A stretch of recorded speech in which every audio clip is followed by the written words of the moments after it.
అబ్షాలోము మోసం చేసి డబ్బులు రాబట్టుకున్నాడు అమ్మ దగ్గర, నాన్న దగ్గర. అంటే అధికారం లాగేసుకున్నాడు. ఈరోజు పిల్లలు అది చదవాలి, ఇది చదవాలి, అది కట్టాలి, ఇది కట్టాలి, మోసం చేసి డబ్బులు యథార్థంగా అడగడంలా ఏదో జల్సాల కోసం డబ్బులు లాక్కుంటున్నారు. రెండవది, పరుల ముందు తల్లిదండ్రులు ఏమవుతున్నారండి? తలదించుకుంటున్నారు. మీ పిల్లవాడు అల్లరి చేస్తాడండి అని మీ తల్లిదండ్రులు పిలుచుకొచ్చి కాలేజీలోనో స్కూల్లోనో నిలబెడితే మీ నాయన తల ఎత్తుకొని ఇట్ట నిలబడతాడా? మీ నాయన వాళ్ళ ముందు తలదించుకొని నిలబడతాడా? ఇట్ట నిలబడతాడా? ఇప్పుడు నిలబడతాడా? పోనీ నువ్వేమన్నా మొత్తువా? ఆడపిల్లలు సైతం విమానాన్ని నడుపుతూ ఉంటే ఆఫ్టర్ 10వ తరగతి బుక్కులు చదవలేం మనం. అంటే మన శక్తికి మించింది మీరు నిలబెడుతున్నారా? సిగ్గనిపిదు మీకు? మీ తల్లిదండ్రులు పలానాల దగ్గర మీ వ్యక్తిత్వాన్ని బట్టి, మీరు చేసే తప్పిదాన్ని బట్టి తలలు వంచుకుంటే ఎంత దౌర్భాగ్యం అండి. ఇంకా అయిపోవాలి. అబ్షాలోము గురించి 3 విషయాలు చెప్పి తండ్రి దగ్గర మోసం చేసి తండ్రి తలదించుకోవడానికి కారణమైన కొడుకు ఏమయ్యాడో చెప్తాను. తర్వాత సెకండ్ పాయింట్లోకి వెళ్తాను. తండ్రి తలదించుకోవడానికి కారణమయ్యాడు ఎవరు? అబ్షాలోము అని అనుకుంటారు. మీ పేరు ఎందుకు పెట్టుకోకూడదు? దీన ఊరు చూద్దామని చెప్పేసి వెళ్ళిపోయింది యాకోబు కూతురు. చెరిశారు అక్కడ. తండ్రి తలదించుకున్నాడా? తలెత్తుకున్నాడా? ఆడపిల్లలు తమ వ్యక్తిత్వాన్ని ఏ మాత్రము కోల్పోయినా, తమ అనుకున్న గోల్ను రీచ్ అవ్వకుండా ఎక్కడ పడిపోయినా ఆ తల్లిదండ్రులు తలడిల్లుతారండి. నేను ఈరోజు తండ్రి గురించి మాత్రమే మాట్లాడుతున్నాను, ఒకరోజు తల్లి గురించి మాట్లాడతాను.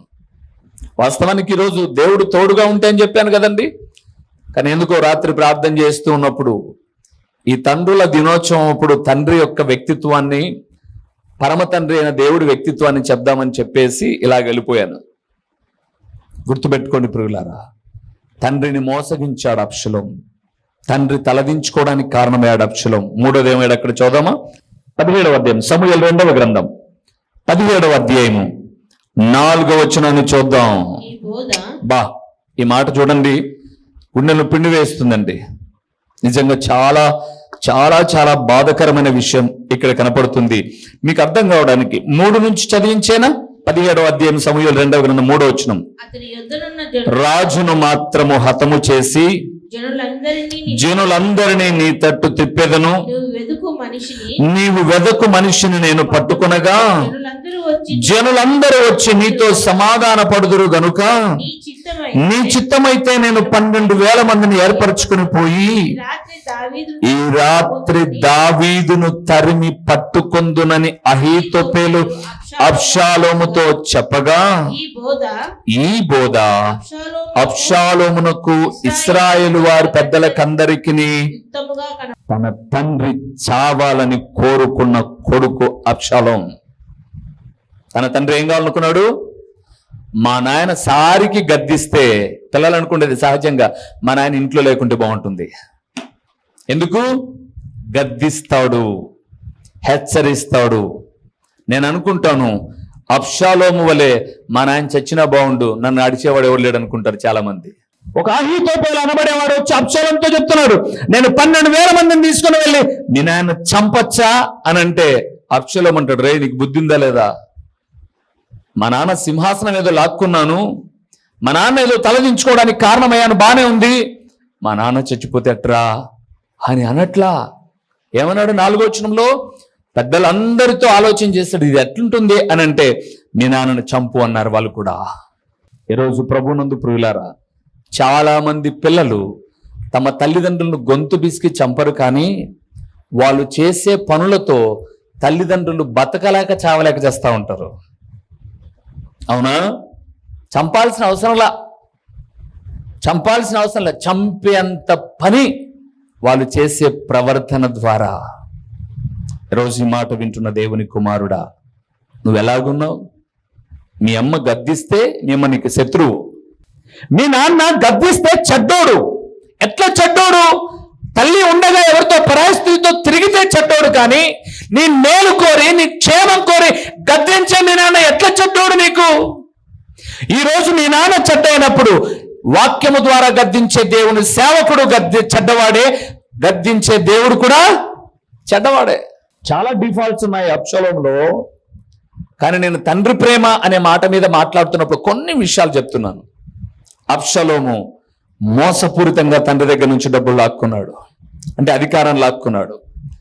తండ్రి తలదించుకోవడానికి కారణమయ్యాడు. రెండవది. మూడవది, తండ్రి చస్తే బాగుండనుకుంటున్నాడు. ఈరోజు ఈ మాట వింటున్న దేవుని కుమారుడా, నువ్వేమనుకుంటున్నావు? నువ్వు ఇంట్లో ఎప్పుడు టీవీ చూస్తుంటే మీ నాయన ఇంటికి వచ్చి, రై టీవీ ఆఫ్ చేయి, ఎప్పుడు టీవీ చూసుకుంటా గాడిద, చదువు చందలేకుండా టీవీ రమ్మకు అన్నం పెట్టేదనంటే నువ్వేమనుకుంటావు తెలుసా? మా నాయన ఇంట్లో లేకపోతే మేలు, ఎప్పుడు రిమోట్ నా చేతిలో ఉంటుంది. మా నాన్న ఇంట్లో లేకపోతే మేలు, ఎప్పుడు నా చేతిలో సెల్ ఫోన్ ఉంటుంది. మా నాన్న ఇంట్లో లేకపోతే బాగుంటుంది అని అనుకునే నువ్వు ఒకరోజు మీ నాన్న చస్తే కూడా మేలని అనుకునేటట్టు చేస్తాడు అపవాది. ఇప్పుడు చెప్తాను. ఇన్ని ఆలోచనలు అబ్షాలోము చేశాడు. మోసపూరితంగా తండ్రి అవమానపరచబడ్డానికి, తండ్రి చావును కోరుకున్నాడు. కానీ తండ్రి ప్రేమ ఏంటో మీకు చూపిస్తాను. రండి 18వ అధ్యాయానికి వెళ్దాం. సమూయేలు 2వ గ్రంథం 18వ అధ్యాయము 5వ వచనాన్ని చూస్తున్నాం. యోవాబును అబీషైని ముగ్గురు మేనల్ని పిలిచి, నా నిమిత్తమై యవ్వనుడైన అబ్షాలోమును దయచూపుడని ఆగుదాం. తలలేపండి పురుగులారా. తండ్రి ప్రేమ ఏమంటున్నాడు తెలుసా? ఇన్ని అడ్డంకులు సృష్టించిన యుద్ధానికి వెళ్తున్న వాళ్ళు బలశూరులు కాబట్టి వాళ్ళతో అంటున్నాడు దావీదు, యోవాబు, ఇత్తయి, అభిషేక్, మీరు యుద్ధానికి వెళ్ళినప్పుడు అబ్షాలోము వెనక వచ్చే వాళ్ళందరినీ చంపేయండి, నో ప్రాబ్లం. నా కుమారుడైన అబ్షాలోము ఎడల ఏం చూపండి, ఏం చూపంటున్నాడు? ఏంటండి, నీ తలకాయ నరుకుతా నాయన అని కొడుకు అంటుంటే నా కొడుకును బతికించండి అని అడుగుతున్నాడు దావీదు. నాకు తెలుసు కొంతమంది నాతోనే మాట్లాడారు. కొన్నిసార్లు తండ్రి కొడుకులు కలబడ్డప్పుడు ఆవేశం అనేది చాలా చెడ్డది. కొడుకు తాగి ఉన్నాడు, తండ్రి ఆరోగ్యంగా ఉన్నాడు, ఇద్దరు కలబడ్డారు. తండ్రి కూడా బాగా పనిచేసి బలవంతుడే, ఏం తక్కువడేం కాదు. తాగిన వాడిని పిల్లోడు కూడా ఈజీగా కొట్టచ్చు. అప్పుడు కొట్టాల్సి వచ్చినప్పుడు తండ్రి ఆలోచన ఎలాగుంటుంది అని అంటే, ఆ తండ్రి చెప్పాడు, నా చేతిలో కట్టె ఉంది, కొడితే కాలైనా ఇరుగుతుంది, కొడితే ఎంకలైనా ఇరుగుతాయి, మనిషి అయినా చేస్తాడు. కానీ వాడికి చిన్న పిల్లలున్నారు. రూబేన్, వాడికి చిన్న పిల్లలున్నారు. వాడు నన్ను కొట్టడానికి శక్తి నాకున్నా, అరే వాని బిడ్డలు అనాథలైపోతారు. రెండవది, నా బిడ్డలే తెలియక చేశాడని మనసులో పెట్టుకున్నాను. తండ్రి ప్రేమ అలాగే ఉంటుందండి.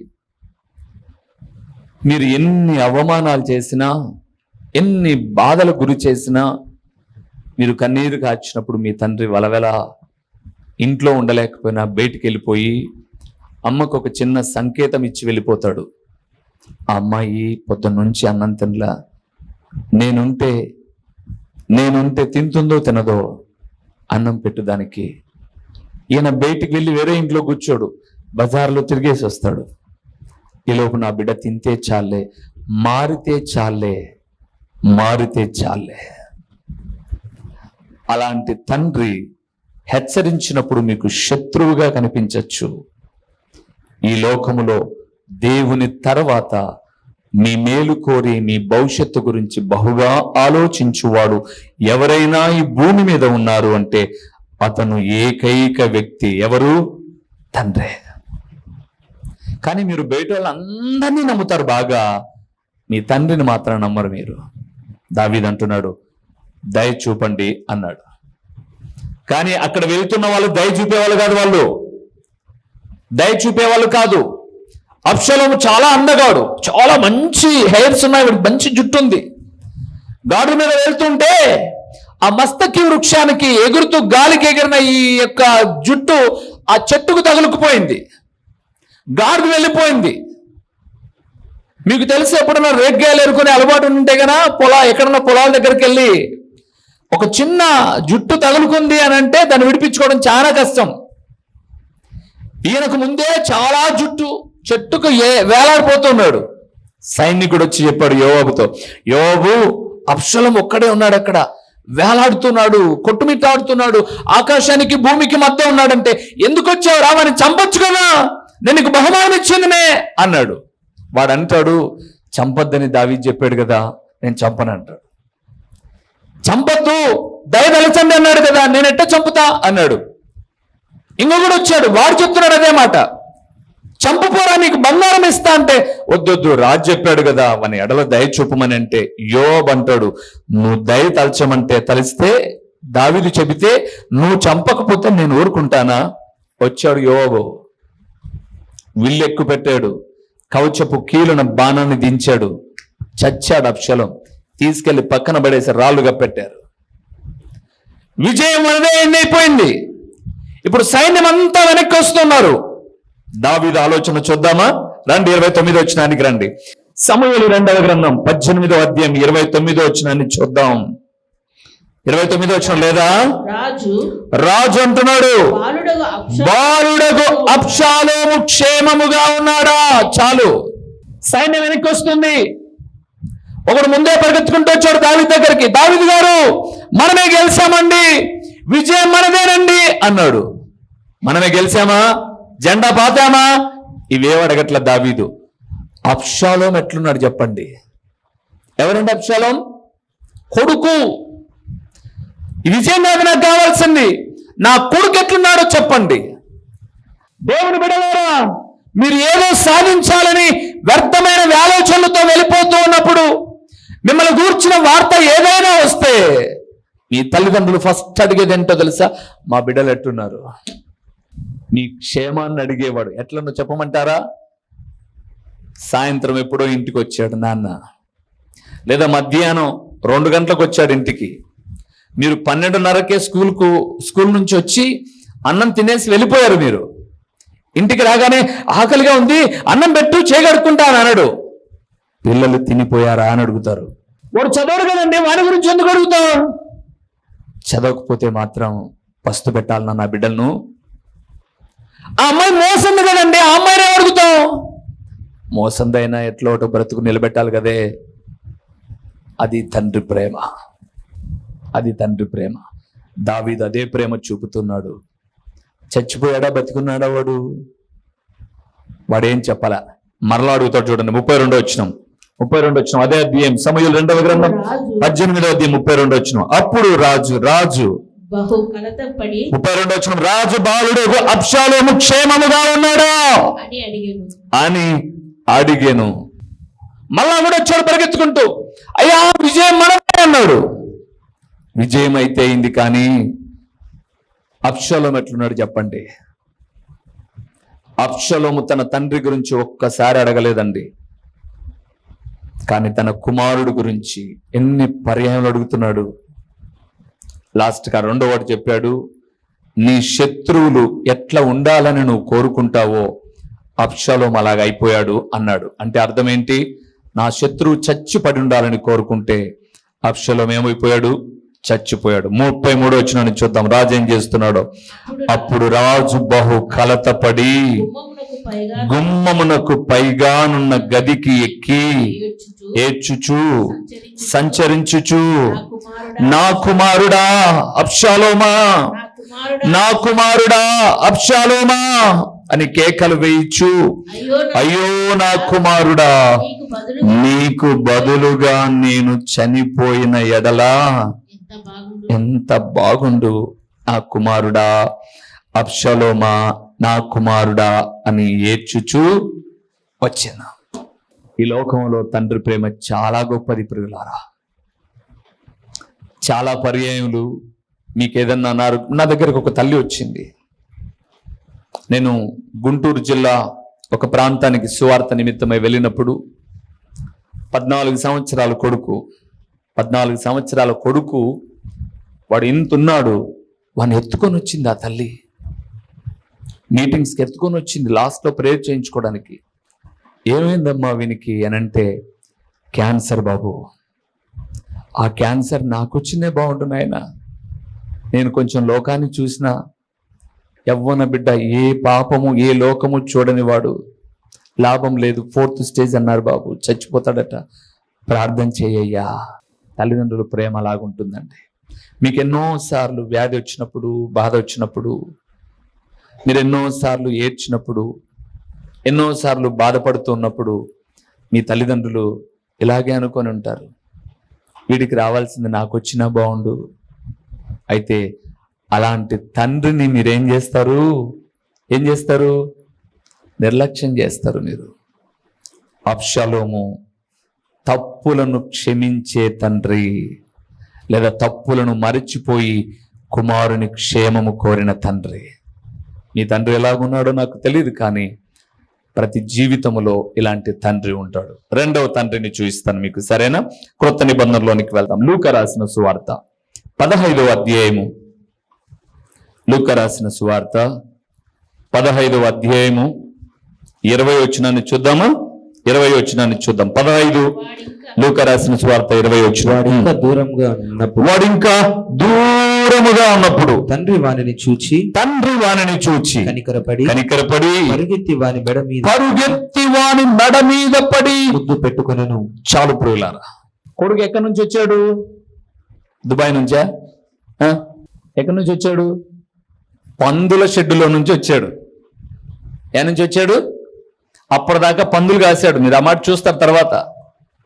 పందులు తినే పొట్టుతో ఆకలి నింపుకోవాలనుకున్నప్పుడు వాడికి బుద్ధి వచ్చి, ఇదెందుకు నేను తినడం, పందులతో పోటీపడి నా తండ్రి దగ్గర పనిచేసే వాళ్ళకి అన్నం ఉంది కదా, నా తండ్రి ఇంటికి వెళ్తానే అక్కడి నుంచి అలాగ లేచి వచ్చేసాడు అంతే. ఇంకా అంటే వాని డ్రెస్ బాగాలేదు, వాని హెయిర్ స్టైల్ బాగలేదు, అంత పెరిగి గలీజ్గా ఉండిపోయాడు.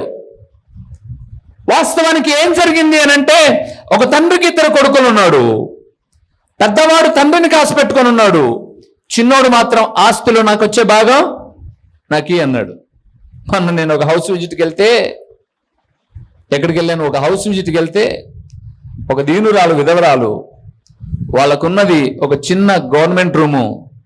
ఆ గవర్నమెంట్ రూము ఒక రేకు ఉంచారు అంతే, ఎందుకంటే బాత్రూమ్ లెట్రిన్ కోసం అని చెప్పేసి. ఈ బేకారుగా తిరిగే కొడుకు అంటున్నాడంట, నా భాగం మీద నాకి, నేను బయటికి పోతాను. ఏముంది అక్కడ భాగం?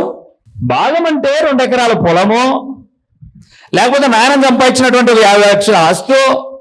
ఇది ఉంటే నీ దగ్గరే పెట్టుకోవడం ఎందుకు, నాకు కూడా భాగం వస్తుంది ఈ అనడం. కరెక్ట్గా రేకుల్లో నుంచి ఇటు లోపల నుంచి చూస్తే బయటపోయే కాకులన్నీ కనపడతాయి. అంటే రేకులు అంతా ఏమైనాయి? శిలుం పట్టింది, భాగం ఇవ్వాలంట వీనికి. కానీ ఈ తండ్రి అట్లా కాదులేండి. సో ఈయన మంచిగా వెల్ షెటిల్డే, నా భాగం నాకి అన్నాడు. తండ్రి చాలా బాధపడింటాడు. వద్దురా, స్నేహాలు మంచివి కాదురా, పాడైపోతావురా, ఎన్నో చెప్పింటాడు. అన్ని రాయడానికి గ్రంథంలో స్థలం లేదు, కానీ బైబిల్ చెప్తుంది అన్ని రాస్తే భూలోకమే సరిపోదట. ఎన్నో ప్రాధేయపడింటాడు. నో, నా భాగం నాకి అన్నాడు. ఇచ్చాడు, తీసుకున్నాడు, వెళ్ళిపోయాడు. గుర్తుపెట్టుకోండి పిల్లలు, వాడి దగ్గర డబ్బున్నంత వరకు స్నేహితులంతా చుట్టూ ఉన్నారు, జై జై అని జై కొట్టారు.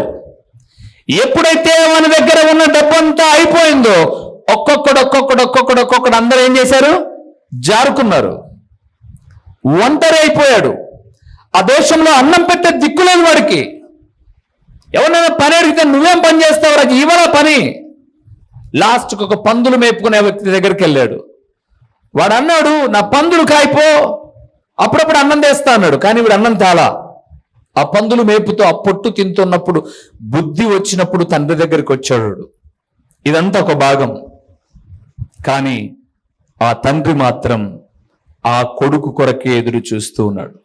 ఈ మధ్య మేము చాలా మందితో కొన్ని విషయాలు మాట్లాడుకునేటప్పుడు, నేను చాలా విషయాలు ఎవరితోనే మాట్లాడేటప్పుడు, ఒక తల్లిదండ్రులకు 2-3 పిల్లలు ఉన్నారనుకున్నాం. ఎప్పుడు అమ్మా నాన్నకు బాగున్న వాని మీద ధ్యాస ఉండదు. ఎప్పుడు గుర్తుపెట్టుకోండి. నా దగ్గరికే వస్తాను. మా అమ్మ నాన్నకు 3 కొడుకులం మేము. మా నాన్న చనిపోయిన తర్వాత మా అమ్మ చాలా ఏళ్ళు నా దగ్గర ఉండింది. దేవుడు మాకు ఇచ్చిన కాటికి మంచి ఆహారమే నేను ఫస్ట్ మా అమ్మకు పెట్టిన తర్వాత నాకు పెట్టేది నా భార్య, ఫస్ట్ మా ఇంట్లో. కానీ మా అమ్మకు నా మీద ఇదిలా, ఆడిపోయి రెండో అని చూసేస్తా, ఆడిపోయిన పెద్దోని చూసేస్తా అంటది. ఇలా నీకేం తక్కువైంది అని అంట. నీకేం, నువ్వు బాగుండవు, వాళ్ళు బాగలేరు.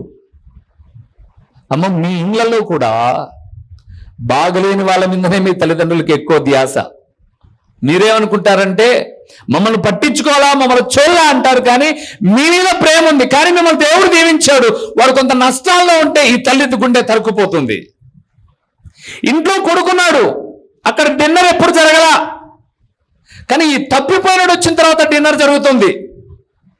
అంటే నేను ఏం జ్ఞాపకం చేస్తున్నానంటే, ఏ తల్లిదండ్రులకైనా తమ పిల్లలు ఎవడో ఒకడు బాగలేని వ్యక్తి ఉంటాడు చూడండి, ఆర్థికంగానో శారీరకంగా మానసికంగా ఉంటాడు చూడు, వాళ్ళ తపన ఎప్పుడు ఎవరి మీద ఉంటుంది?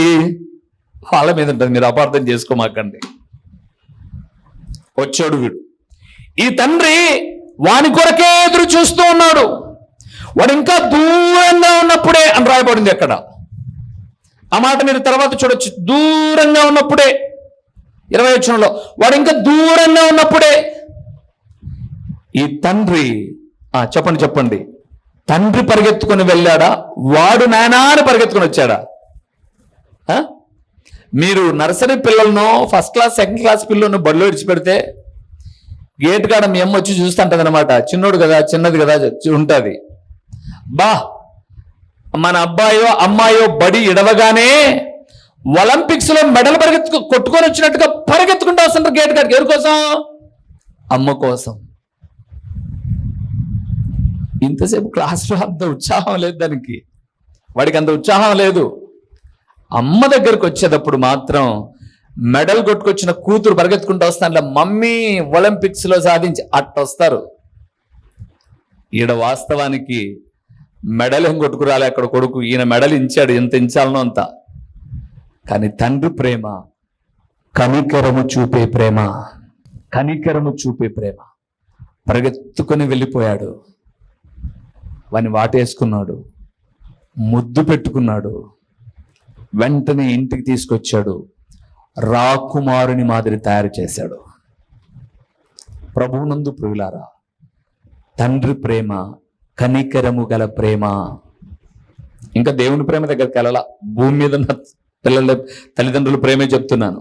మొదటిది తప్పులు క్షమించి హృదయంలో పెట్టుకునే ప్రేమ దావీదుదైతే, రెండవది తండ్రి ప్రేమ కనికరము కలిగినది. అన్న చాలా అన్నాడు, వాడు డబ్బులంతా పాడు చేసిన వాడిని తెచ్చి ఇంట్లో పెట్టుకుని అన్ని చెప్పాడు అన్న. అలాంటి మాటలు తండ్రి ఒకటి కూడా అనలా. ఎందుకు? తండ్రి ఎడల తన బిడ్డను చూడగానే కనికరం వచ్చిందండి. చాలా దినాల తర్వాత వాడిని చూసేసరికి ఏడుపు వచ్చింది. ఏదో పొరపాటు జరిగిపోయింది అని హృదయానికి హత్తుకున్నాడు. రోజు ఈ మాట వింటున్న దేవుని కుమారుడా, నువ్వు ఎన్ని పర్యాయములు నీ తల్లిదండ్రుల మనస్సును గాయపరిచినా, ఎంత బాధకు గురి చేసినా, మీ తల్లిదండ్రులు మీ మీదనే ప్రేమ ఎక్కువ. ఈ పిల్లలు వింటున్నారు ఇక్కడ, చదివే వాళ్ళ మీద ప్రేమ ఉండదు మీ నాయనలకు. అల్లరి చిల్లరిగా తిరుగుతున్నావు చూడు, నీ మీదనే ఉంటుంది. ఎందుకు తెలుసా? వాళ్ళు ఎలాగ చదువుతున్నారు, వీడు కూడా వాళ్ళతో పాటు చదివితే నా కొడుకు నెమ్మదిగా ఉంటాడు కదా, నా పిల్లలు నెమ్మదిగా ఉంటారు కదా. వింటున్నారమ్మాయి? వీళ్ళు కూడా చదివితే నా పిల్లలు నెమ్మదిగా ఉంటారు కదా. తండ్రి ప్రేమ కనికరముతో కూడినది. ఎందరో నాకు తెలుసండి, చాలామంది తప్పులు చేసి, తప్పులు చేసి తప్పుడు మార్గములో నడిచి తమ ఇష్టానుసారంగా నడిచిన ఇంటికి వచ్చిన తర్వాత తండ్రి గుండెల్లో పెట్టుకొని చూసుకుంటున్న వాళ్ళు చాలామంది నాకు తెలుసు. దేవుని వాక్యం సెలవిస్తుంది, కనికరము కలిగిన ప్రేమ తండ్రి ప్రేమ. అలాంటి ప్రేమను ఒక్కరోజు వాట్సాప్లో హ్యాపీ బర్త్డే అని పెట్టుకుంటే అయిపోతుందా? సిగ్గులేని గాడిదలు కాకపోతే ఆ తండ్రి మనసును వెతికి బ్రతకాలి. ఒకరోజు పెట్టుకుంటే సరిపోదు అంతే. ఈరోజు మాట్లాడని పత్తి వెధవ పెట్టింటాడు అనమాట. ఏమని? Happy Father's day. రే, మీ నాయనతో మాట్లాడుతున్నావు అసలుకు? బోర్డు మీద పెట్టుకున్నావులే, నాన్నతో, ఇంట్లో ఉన్న నాన్నతో మాట్లాడుతున్నారా? ఈరోజు పిల్లలను గూర్చి తల్లిదండ్రుల బాధ ఏంటో తెలుసా? బాధ ఏంటంటే తమ పిల్లలు తమ తల్లిదండ్రులతో మాట్లాడడంలా. అవును, ఎన్నో తప్పులు చేశారు వాళ్ళు అన్నారు. నేను అంటాను, వాళ్ళే తప్పులు చేశారా? నువ్వేం తప్పు చేయలేదా? నువ్వు పర్ఫెక్టా? మిస్టర్ పర్ఫెక్ట్ నువ్వు ఏమో మిస్సెస్ పర్ఫెక్ట్ నువ్వు? నీ జీవితంలో ఏం తప్పులు లేవు? పుట్టినప్పటి నుంచి ఏం తప్పులు లేవు. బయట పోయి కూర్చోబెడితే అమ్మ, ఆ రోజుల్లో ఇంట్లో టాయిలెట్స్ లేక బయట పోయి కూర్చోబెడితే ముఖమంతా పూసుకొని వచ్చినావు ఇంట్లోకి. నవ్వుతా కడిగేది మీ అమ్మ మీ నాయన. అప్పటి నుంచి నీ బతుకంతా తప్పులే. నీ తప్పులన్నీ వాళ్ళు క్షమించినప్పుడు వాళ్ళను నువ్వు ఎందుకు గౌరవించలేవు? గౌరవించు. అది దేవుడు కోరుకునే శ్రేష్టమైనది ప్రియులారా. తండ్రి, కనికర తండ్రి. ఇప్పుడు ఇంకొక తండ్రి దగ్గరికి వద్దామా? రండి ప్రియులారా. మత్తయి రాసిన సువార్త 7వ అధ్యాయము 9 నుంచి 11 వరకు చదుదాం. 9 నుంచి 11 వరకు. మీలో ఏ మనుష్యుడైనను తన కుమారుడు తన్ను రొట్టెను అడిగిన ఎడల ఇచ్చునా? చేపను అడిగిన ఎడల పామునిచ్చిన? ఆ మాట చూడండి ప్రియులారా. మీరు చెడ్డవారై ఉండియు మీ పిల్లలకు మంచి ఈవులన్నీయ నెరిగి ఉండగా పరలోకమందున్న మీ తండ్రి తన్ను అడుగు వారికి అంతకంటే ఎంతో నిశ్చయముగా మంచి ఈవులను. 3వది ప్రియులారా, మంచి ఈవులనిచ్చే తండ్రి. తండ్రి ఎలాంటి వాడు అంటే అక్కడ చెప్పండి. తండ్రి ఎలాంటి వాడు? చెడ్డోడు. తండ్రి చెడ్డోడు. కానీ పిల్లలకి ఇస్తున్న ఈవులు ఎలాంటివి? మంచివి. అందుకే 2 పోలికలు చెప్పాడు అక్కడ. తన కుమారుడు రొట్టెను అడిగితే రాతినిస్తాడా? చేపను అడిగితే పామునిస్తాడా? మీరు చెడ్డవారయుండి మంచివి పిల్లలకి ఇస్తారు. నిజమే ప్రియులారా, మీ తల్లిదండ్రులు కష్టపడుతూ మీకు మంచి ఈవులను ఇస్తున్నారు. ప్రభువైన యేసుక్రీస్తు పేరట దేవుని వాక్య వీక్షకులైన ఆత్మీయులైన మీ అందరికీ నిండు వందనములు తెలియచేయుచున్నానండి. ప్రభువునందు ప్రియులారా, దేవుని మహాకృపను బట్టి ఈ ప్రార్థనా ఛానల్ ద్వారా, యూట్యూబ్ ద్వారా 5 సంవత్సరాలు ఇప్పటిదాకా దేవుని మహాకృపను బట్టి 100 ప్రసంగములు మీకు అందించడానికి ప్రభు సహాయం చేశాడు. ఈ సమయంలో ఒక ప్రాముఖ్యమైన ప్రకటన ఏంటి అనగా, మీరు ఎప్పుడైనా పులివెందుల ప్రాంతానికి, ప్రొద్దుటూరు ప్రాంతానికి వచ్చినా ఈ 2 చోట్ల ఉదయ సాయంకాలపు కూడికలు జరుగుతూ ఉన్నాయి. పులివెందుల ప్రాంతంలో అయితే ప్రతి ఆదివారం ఉదయం 9 గంటల నుంచి 11 వరకు ప్రతి ఆదివారము ప్రభు బల్లారాధన ఉంటుంది. ప్రొద్దుటూరులో కూడా ఉదయకాలము 9 గంటల నుంచి 11 గంటల వరకు ప్రభు బల్లారాధన. తిరిగి ప్రొద్దుటూరులో సాయంకాలం 6:30 గంటల నుంచి 8:30 వరకు సాయంకాలపు సువార్త కూడికలో దేవుని సేవకుడినైన నేను వచ్చి దేవుని వాక్యాన్ని ప్రకటిస్తాను. మీరు ఒకవేళ ఈ ప్రాంతానికి ఎప్పుడైనా వచ్చినా, లేదా మీరు ఈ ప్రొద్దుటూరు పులివెందుల ప్రాంత వాసులైతే దేవుని వాక్యము మాత్రమే ప్రకటిస్తున్న అమూల్యమైన సందేశాలను వినుట కొరకు మిమ్మల్ని ప్రేమతో ఆహ్వానిస్తున్నాను. ఎందుకు మీరు ప్రొద్దుటూరు పరిసర ప్రాంతాలలో ఉన్నవారైతే సాయంకాలపు సువార్త కూడికకు సూపర్ బజార్ రోడ్డులో ఉన్నటువంటి క్రీస్తు ప్రార్థనా గృహానికి మీరు రాకూడదు. మిమ్మల్ని ప్రేమతో ఆహ్వానిస్తూ ఉన్నాను. రండి ప్రియులారా, మీరు నేను కలిసి దేవుని నామాన్ని కనపరుద్దాం. ఒకవేళ పులివెందుల ప్రాంతంలో ఉన్నట్లయితే ఇక్కడికి రండి, ఆ ప్రొద్దుటూరు ప్రాంతంలో ఉన్నైతే అక్కడికి రండి. లేదా మీరు ఈ రెండిటికి మేము దూరంగా ఉన్నాము అనంటే ప్రతిరోజు యూట్యూబ్లో ఒక సందేశం ఉంటుంది, వీక్షించండి, ఆత్మీయమైన మేలులు పొందండి. ప్రభు పేరట మీ అందరికీ నిండు శుభాభివందనములు. మా చిరునామా దైవజనులు బ్రదర్ ఓ రూబేన్ గారు, క్రీస్తు ప్రార్థనా మందిరం, డోర్ నెంబర్ 1-10-386, నగరిగుట్ట, పులివెందుల, కడప జిల్లా. మీ ప్రార్థనా అవసరాల కొరకై సెల్ నంబర్ 9989067409.